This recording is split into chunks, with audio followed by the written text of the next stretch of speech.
ഒരു കാര്യം ഞാൻ നേരിട്ടങ്ങ് ചോദിക്കട്ടെ.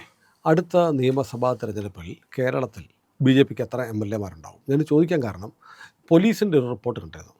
നമ്മളൊരു വീഡിയോ ചെയ്തിരുന്നു. കാരണം 36 സീറ്റുകളിൽ ബി.ജെ.പി സ്ഥാനാർത്ഥികൾക്ക് 35,000-ന് മുകളിൽ വോട്ടുകൾ ലഭിച്ചിട്ടുണ്ട് എന്ന് പറഞ്ഞ് പോലീസിൻ്റെ ഒരു ബ്രീഫിംഗ്, ഒരു നോട്ട്, ഒരു ടേബിള് നമ്മളത് വെച്ചൊരു വീഡിയോ ചെയ്തു. അപ്പോൾ 35,000 വോട്ടെന്ന് പറഞ്ഞാൽ ഒരു 5,000-6,000 വോട്ടൊക്കെ കൂടി പിടിച്ചാൽ, അധികമായി പിടിച്ചാൽ ജയിക്കാം. അതിൽ 48,000 വോട്ടുകൾ കിട്ടിയ മണ്ഡലം വരെയുണ്ട്, 49 വരെയുള്ളത്.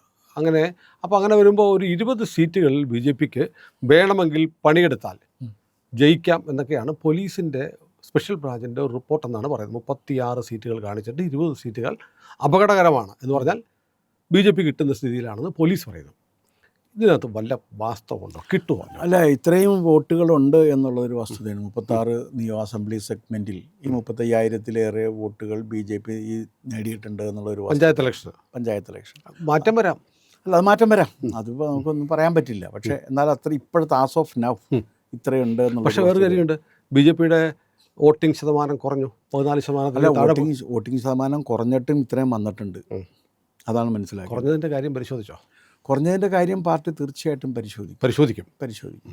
അല്ലാതെ പരിശോധിക്കാതെ മുന്നോട്ട് പോകാൻ പറ്റില്ല, ഒരു പാർട്ടിക്കും മുന്നോട്ട് പോകാൻ പറ്റില്ല. അപ്പോൾ തീർച്ചയായിട്ടും പാർട്ടി അത് പരിശോധിക്കും. കുറഞ്ഞത് ചില്ലറയൊന്നുമില്ല, 3% കുറഞ്ഞിട്ടുണ്ട്. അത് ചെറിയൊരു കുറവല്ല, അതൊരു വലിയ കുറവ് തന്നെയാണ്. തീർച്ചയായിട്ടും അത് എന്തുകൊണ്ട് സംഭവിച്ചു എന്നുള്ള കാര്യം പാർട്ടി. പിന്നെ വേറെ കാര്യമുണ്ട്, ഈ പഞ്ചായത്ത് ഇലക്ഷനിൽ, ലോക്കൽ ബോഡി ഇലക്ഷനിലെ ആളുകൾ രാഷ്ട്രീയം നോക്കാതെ വോട്ട് ചെയ്യും. രാഷ്ട്രീയത്തിന് അതീതമായിട്ട് വോട്ട് ചെയ്യുമ്പോൾ അതിനൊരു മറുവാദം വരുന്നത് എല്ലാവർക്കും ബാധകമല്ലേ എന്ന് പറയുമ്പോൾ ആ ഒരു വാദത്തെ നമുക്ക് തള്ളിക്കളയേണ്ടി വരും. നമുക്ക് എത്ര കിട്ടിയെന്നുള്ളതിനെക്കുറിച്ചേ പറയാൻ പറ്റുള്ളൂ. അല്ലാതെ ഈ മാർക്സിസ്റ്റ് പാർട്ടിയെ പോലെ തോറ്റു കഴിഞ്ഞാലും ഞങ്ങൾ തോറ്റില്ല എന്നൊരു സിദ്ധാന്തം അവതരിപ്പിക്കുന്നത് ശരിയാണ്. അതോ സാറേ, ഒരു കാര്യം, ഈ ശബരിമല വിവാദം ഉയർത്തിക്കൊണ്ടുവരുന്ന സമയത്തൊക്കെ അതിൻ്റെ ഗുണഭോക്താവായിട്ട് UDF മാറുന്നുണ്ട്. അതാണ് ഇത്തവണയും സംഭവിക്കാൻ പോകുന്നു എന്നതിൻ്റെ സൂചനയാണ്. അല്ല, UDF ഈ തെരഞ്ഞെടുപ്പിൽ നേടിയ വിജയത്തിൻ്റെ പിന്നിൽ മൈനോറിറ്റി കൺസോളിഡേഷനാണ് പ്രധാനപ്പെട്ട കാര്യം. അതിപ്പോൾ മലബാറിലായാലും കൊള്ളാം, ഇവിടെ ആയാലും കൊള്ളാം. മലബാറിലെല്ലാം തന്നെ എന്ന് വെച്ചാൽ അവർ ശരിക്ക് വളരെ സിസ്റ്റമാറ്റിക്കായിട്ട് നോക്കി വോട്ട് ചെയ്താണ് ജയിപ്പിച്ചത്. നമ്മളത് കണക്ക് വെച്ച് വിശദമായിട്ട് സംസാരിച്ചതാണ്. പക്ഷേ വേറെ കാര്യമുണ്ട്, പോറ്റിയെ കയറ്റി എന്നുള്ള ആ പാട്ട് വെറും ഒരു ആക്ഷേപഹാസ്യ ഗാനമല്ല, വല്ലാതെ ജനങ്ങളെ സ്വാധീനിച്ചിട്ടുണ്ട്. ആ പാട്ടിൻ്റെ പുറത്ത് മാത്രമായിട്ട് വോട്ട് കിട്ടിയെന്നോ അല്ല വോട്ട് പോയെന്നോ ഞാൻ പറയുന്നില്ല. അല്ല, അങ്ങനെ ഞാനും പറഞ്ഞില്ല, അതും ഒരു ഘടകമാണ്, ഒരു ഘടകമായിട്ട് വന്നേക്കാം. കാരണം ഒരു തമാശ, ഒരു ഫലിതം വന്നു എന്നുള്ളതാണ് അതിൻ്റെ അകത്തൊരു സംഗതി. അതിലൊരു കാര്യമുണ്ട് ഇതായിരുന്നു. പക്ഷേ ആ പോറ്റിയെ കയറ്റിയ സ്വർണം വിറ്റത് ആരപ്പ എന്ന ചോദ്യത്തിന് സുരേന്ദ്രൻ ഉത്തരം പറഞ്ഞു. സുരേന്ദ്രൻ ഉത്തരം പറഞ്ഞിട്ടുണ്ട്, അത് കോൺഗ്രസ് ആണെന്ന് പറഞ്ഞിട്ടുണ്ട്. അപ്പോൾ അത് കാരണം ഒരു ഇന്ത്യ സഖ്യത്തിൻ്റെ ഇടപാടായിട്ട് ഇത് മാറിയാണ്. അപ്പോൾ അതുകൊണ്ട് കോൺഗ്രസും CPM ആ കാര്യത്തിൽ ഒരു അഡ്ജസ്റ്റ്മെൻറ്റിൽ അന്തർധാരയിലെത്തും എന്നാണ് ഞാൻ കരുതുന്നത്. ഇന്ത്യ മുന്നണിയുടെ കൊള്ളയാണ്, ഇന്ത്യ മുന്നണി കൊള്ളയാണ് നടന്നിരിക്കുന്നത്. അത് സുരേന്ദ്രനാണ് ആദ്യമായിട്ട് പറഞ്ഞത്. അതേ സുരേന്ദ്രൻ പറഞ്ഞു, അത് ആദ്യമായിട്ട് പറഞ്ഞു. അപ്പം നമ്മൾ ഇതിനകത്ത് പറയുന്നത് നമുക്ക് വോട്ട് കിട്ടുക എന്നുള്ളതാണ്. വോട്ട് നമുക്ക് ഇത്രയും വോട്ട് നമുക്ക് പ്രതികൂലമാകുന്ന സാഹചര്യത്തിലും നമുക്ക് കിട്ടുന്നുണ്ട് എന്ന് വെച്ചാൽ സിസ്റ്റമാറ്റിക്കായിട്ട് ക്രമാനുഗതമായി വളർച്ച രേഖപ്പെടുത്തുന്ന ഒരു പാർട്ടി CPM അല്ല, കോൺഗ്രസ് അല്ല, BJP ആണ് കേരളത്തിൽ. തർക്കമില്ലാത്ത കാര്യമാണ്. BJP അതുകൊണ്ട് തന്നെ ഒരു 20% കുറയാത്ത വോട്ട് അസംബ്ലി തെരഞ്ഞെടുപ്പിൽ ഞങ്ങൾക്കുണ്ടാകും എന്നാണ് ഞങ്ങൾ കണക്ക് കൂട്ടുന്നത്. മിനിമം ഏറ്റവും ചുരുങ്ങിയത് 20% കുറയാത്ത വോട്ട്. അതൊരു പക്ഷേ 25 വരെ ആയിപ്പോയേക്കാം. ഞങ്ങൾക്ക് ജയിക്കണമെന്നുണ്ടെങ്കിൽ ഈ പറഞ്ഞ വോട്ടിൻ്റെ കൂടെ ഒരു 5,000 മുതൽ 15,000 വരെ വോട്ടുകൾ കൂട്ടിക്കിട്ടണം. അത്രയുണ്ട് എന്നുണ്ടെങ്കിൽ ഞങ്ങൾക്ക് ജയിക്കാൻ പറ്റും. അപ്പോൾ ഞങ്ങളുടെ അടുത്ത ശ്രമം എന്താണെന്ന് വെച്ചാൽ ഈ 5,000 മുതൽ 15,000 വരെയുള്ള വോട്ടുകൾ കൂട്ടുന്നതിന് വേണ്ടിയുള്ള പരിശ്രമമായിരിക്കും BJP നടത്തുക. കാരണം ഇതിപ്പോൾ ഞങ്ങൾ ഓരോ ഇഞ്ചും മുന്നേറുന്നത് ശക്തമായ 2 മുന്നണികളോടും ഏറ്റുമുട്ടി അവർ 2 പേരുടെയും കൂടി ഒരു യോജിപ്പ് ഈ കാര്യത്തിലുണ്ട്. അതെ, കാരണം അവർക്ക് 2 പേർക്കും യോജിപ്പുള്ള ഏക കാര്യം BJP വളരരുത് എന്നാണ്. BJP വളരുന്നതിന് UDF എതിരാണ്, LDF എതിരാണ്. BJP വളരാതിരിക്കാൻ ഇവർ തമ്മിൽ കൈകോർക്കുകയും ഇവർ തമ്മിൽ ഒരുമിച്ച് നിൽക്കുകയും ചെയ്യുകയും ചെയ്യും. BJP പറ്റില്ല എന്ന് മാത്രമേ ഉള്ളൂ.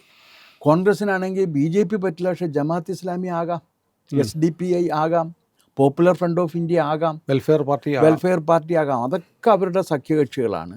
പക്ഷേ BJP ഇന്ത്യ ഭരിക്കുന്ന ദേശീയ കക്ഷിയായിട്ടുള്ള ദേശസ്നേഹത്തിന് ഇത്രയേറെ പേര് കേട്ട വേറൊരു കക്ഷിയില്ല എന്നിരിക്കുക. ആ ദേശസ്നേഹം വിളമ്പുന്ന, ആ ദേശസ്നേഹം പ്രചരിപ്പിക്കുന്ന BJP ഒരു കാരണവശാലും കേരളത്തിൽ വരാൻ പാടില്ല എന്ന് പറഞ്ഞു കഴിഞ്ഞാൽ കേരളീയർ ദേശസ്നേഹികളാകരുത് എന്നുകൂടി അതിനൊരു ധ്വനിയുണ്ട്. അങ്ങനെയും കൂടി അവർ കാണുന്നുണ്ട്. കാരണം കേരളീയർ ദേശസ്നേഹം തുടങ്ങിയിട്ടുള്ള കാര്യങ്ങളൊന്നും പറ്റില്ല. അത് ഇന്ത്യ സഖ്യത്തിൽ നിൽക്കണം. അപ്പോൾ അവരുടെ ഒരു എതിർപ്പ് ശക്തമായിട്ടുണ്ടാകും. അതിനെ നേരിട്ട് ഞങ്ങൾക്ക് 5000-നും 15,000-നും ഇടക്ക് വോട്ടുകൾ കൂട്ടേണ്ടതുണ്ട്. അതിനു വേണ്ടിയുള്ള പരിശ്രമത്തിലായിരിക്കും ഞങ്ങൾ ഇടപെടുക. 100 ദിവസമുള്ളൂ. ദിവസത്തിൻ്റെ കുഴപ്പമില്ല എന്ന്, ദിവസം എത്ര ഉണ്ടെങ്കിലും ശരിയാണ്. നിങ്ങളിതൊരു കാര്യം മനസ്സിലാക്കേണ്ടതെന്ന് വെച്ചാൽ, വോട്ട് ഇത് BJPക്ക് വരേണ്ട ഒരു സാഹചര്യം വന്നു കഴിഞ്ഞാൽ ആ ദിവസം തന്നെ ധാരാളമാണ്. വെറും 21 ദിവസം കൊണ്ടാണ് 44,000 വോട്ടുണ്ടായിരുന്ന ആലപ്പുഴ നിയോജക മണ്ഡലത്തിൽ ഞാൻ മത്സരിച്ചപ്പോൾ അത് 1,88,000 വോട്ടാക്കി കൂടിയത്. 21 ദിവസവും ജോലി ചെയ്യാൻ കിട്ടിയുള്ളൂ. അപ്പോൾ അതുകൊണ്ട് നോക്കിയിട്ട് കാര്യമായില്ല. ഞങ്ങൾക്ക് 15,000 വോട്ട് കൂടുതൽ കിട്ടണം അവിടെ, ഓരോ അസംബ്ലി സെഗ്മെൻറ്റിൽ 5,000 മുതൽ 15,000 വരെ. അതിനു വേണ്ടിയുള്ള പ്രവർത്തനങ്ങളായിരിക്കും BJP ഓരോ ദിവസവും ചെയ്യുക. അങ്ങനെ ചെയ്ത് ഞങ്ങൾ പരമാവധി പരിശ്രമിക്കും. അല്ല, ഈ സ്ഥാനാർത്ഥികളെയൊക്കെ നേരത്തെ പ്രഖ്യാപിച്ച് വർക്ക് തുടങ്ങുന്ന ഒരു രീതി വടക്കേ ഇന്ത്യയിലൊക്കെ കാണാറുണ്ട്. കേരളത്തിലും അത് എന്തുകൊണ്ട് ചെയ്യുന്നില്ല? അല്ല, വടക്കേ ഇന്ത്യയിൽ അങ്ങനെ സ്ഥാനാർത്ഥികളെ നേരത്തെ പ്രഖ്യാപിച്ചിട്ടല്ല വടക്കേ ഇന്ത്യയിൽ ജോലി ചെയ്യുന്നത്. അല്ല, സ്ഥാനാർത്ഥികളെ പ്രഖ്യാപിച്ചിട്ടുണ്ട്.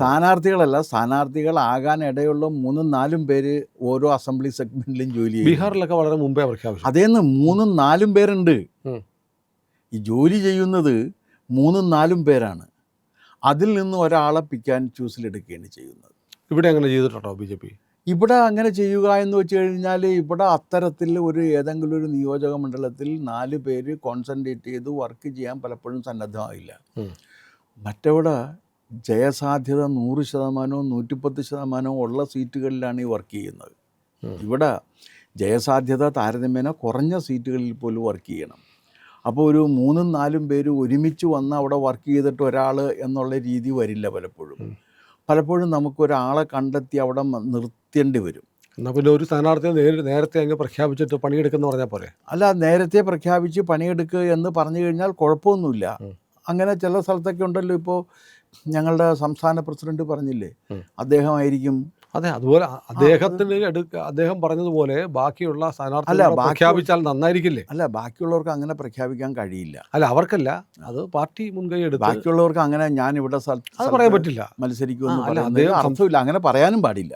സംസ്ഥാന കമ്മിറ്റി തന്നെ സംസ്ഥാന പ്രസിഡന്റിന്റെ ഒരു സ്വാതന്ത്ര്യവും അദ്ദേഹത്തിനുള്ള സ്വാധീനവും അദ്ദേഹത്തിന് കേന്ദ്ര നേതൃത്വത്തോടുള്ള ബന്ധവും ഒന്നും ഒരു സാധാരണ പ്രവർത്തകനും ഉണ്ടാകും. തീർച്ചയായിട്ടും ഞാനത് അംഗീകരിക്കുന്നു. അതേപോലെ തന്നെ സംസ്ഥാന അധ്യക്ഷൻ തന്നെ മുൻകൈയെടുത്ത് നമ്മുടെ സ്ഥാനാർത്ഥികളാവണം ആദ്യം ഫീൽഡ് ചെയ്യപ്പെടുന്നത് എന്ന് തീരുമാനിച്ചാൽ ഒരു മുൻകൈ ഉണ്ടാവത്തില്ലേ? അത് മുൻകൈയല്ല, അവർക്ക് വർക്ക് ചെയ്തിട്ട് കുറേ കൂടി വോട്ട് കൂട്ടാൻ പറ്റും. അത് അടിയന്തരമായി വേണമെന്നാണ് എനിക്ക് തോന്നുന്നത്. അല്ല, ഈ തൃശ്ശൂർ ജയിച്ചത് പോലും നമ്മളവിടെ സിസ്റ്റമാറ്റിക്കായിട്ട് ജോലി ചെയ്തിട്ടാണ്. അതെ, സുരേഷ് ഗോപി ആണെന്ന് വളരെ മുമ്പേ അറിയാമായിരുന്നു. അതിനു മുമ്പ് കൃത്യമായി പണിയെടുത്തു. വളരെ കൃത്യമായിട്ട് അവിടുത്തെ ഈ എന്താ പറയുക, എണ്ണയിട്ട യന്ത്രം പോലെയാണ് അവിടുത്തെ ജില്ലാ കമ്മിറ്റി ജോലി ചെയ്തത്. എനിക്ക് തോന്നുന്നു 20-ാം തീയതി 21-ാം തീയതി മറ്റോ പ്രധാനമന്ത്രി വരുമെന്ന് തോന്നുന്നു. 11-ാം തീയതി മറ്റോ. ഈ 11-ാം തീയതി അമിത്ഷാ വരുന്നുണ്ടെന്ന് ഞാൻ പത്രത്തിൽ കണ്ടിരുന്നു. എനിക്ക് അത്ര അറിവുള്ളൂ അതിനെക്കുറിച്ച്. കാരണം PM ഈ 20-ാം തീയതിക്ക് ശേഷം അടുത്ത ദിവസം തമിഴ്നാട്ടിൽ വരുന്നുണ്ട്. ഒരുപക്ഷെ തമിഴ്നാട്ടിൽ നിന്നായിരിക്കും ഇങ്ങോട്ട് വരുന്നതെന്ന് പറയുന്നു. അതോടുകൂടി തെരഞ്ഞെടുപ്പ് പ്രചരണത്തിൻ്റെ തുടക്കം കുറിക്കപ്പെടുമെന്നൊക്കെയാണ് പറയുന്നത്. അങ്ങനെ ഉണ്ടെങ്കിൽ ഈ മാസം തന്നെ ഒരുപക്ഷെ സ്ഥാനാർത്ഥി പട്ടികയും വന്നേക്കാം. അല്ല, തെരഞ്ഞെടുപ്പ് പ്രവർത്തനങ്ങൾ ആരംഭിക്കുമ്പോൾ സ്ഥാനാർത്ഥി പട്ടിക എല്ലാം വരണമെന്നില്ല. സ്ഥാനാർത്ഥി പട്ടിക ഇല്ലാതെ തന്നെ ഇപ്പോൾ ബീഹാറിലെ കാര്യം നിങ്ങൾ പറഞ്ഞുകൊണ്ട് ഞാൻ പറയുന്നത്, ബീഹാറിൽ 2 കൊല്ലമായിട്ട് അവിടുത്തെ ബൂത്ത് ലെവലിൽ പണിയെടുത്തുകൊണ്ടിരിക്കുകയായിരുന്നു. 2 കൊല്ലം. അതുകൊണ്ടാണ് ബീഹാറിൽ വന്ന് നമ്മൾ സംസാരിച്ച സമയത്ത് ബീഹാറിൽ ജയിക്കുമെന്ന് ഉറപ്പിച്ച് പറയാൻ കാരണം. അല്ലാതെ ഞാൻ സെഫോളജിസ്റ്റുകളുടെ കണക്ക് നോക്കിയിട്ട് പറയുന്നതല്ല. കാരണം രാഷ്ട്രീയ കണിയാമ്പാരുടെ ബൂത്ത് ലെവലിൽ ഉറപ്പിച്ച് ജോലി ചെയ്തുകൊണ്ടിരിക്കുന്ന ഒരു പ്രസ്ഥാനം തീർച്ചയായിട്ടും വോട്ട് പിടിക്കും. ബൂത്ത് ലെവലിൽ ചെന്ന് നമ്മൾ വർക്ക് ചെയ്ത് കഴിഞ്ഞാൽ നമുക്ക് വോട്ട് കിട്ടുമെന്ന്. BJPക്ക് എത്ര കിട്ടും എന്നാണ് സാറിൻ്റെ വിലയിരുത്തൽ? ബി ജെ പിക്ക് ഈ പറഞ്ഞ ഈ 36 സ്ഥലത്തും 5000-നും 15000-നും ഇടയിൽ വോട്ട് പിടിക്കാൻ കഴിഞ്ഞാൽ നമുക്ക് ഈ 36 സീറ്റും ജയിക്കാൻ കഴിയും. ഏതായാലും ഏറ്റവും മികച്ചത് ഏറ്റവും നല്ലത് സംഭവിക്കട്ടെ. Okay, thank you.